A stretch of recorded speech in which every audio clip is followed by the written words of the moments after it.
Launch the Audacity software on your computer and either record a new voice track or import an existing audio file you want to improve. Select the entire audio track to ensure the effects apply to the whole recording. You can do this by double-clicking the waveform or pressing Ctrl+A. Don't forget this part or nothing happens.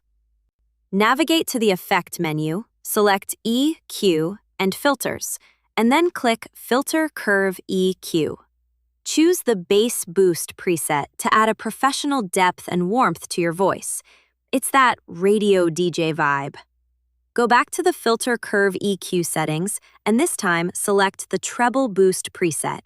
This makes your voice sound much clearer and crisper, helping you cut through the background. Open the Filter Curve EQ one more time and apply the Low Roll-Off for Speech preset. This helps eliminate low-frequency background hums or rumbles. Goodbye, annoying AC unit noise. Go to the Effect menu, select Volume and Compression, and then click Compressor. Apply these settings to balance the loud and quiet parts of your voice for a consistent, professional studio sound. No more blowing out your listeners' eardrums when you get excited.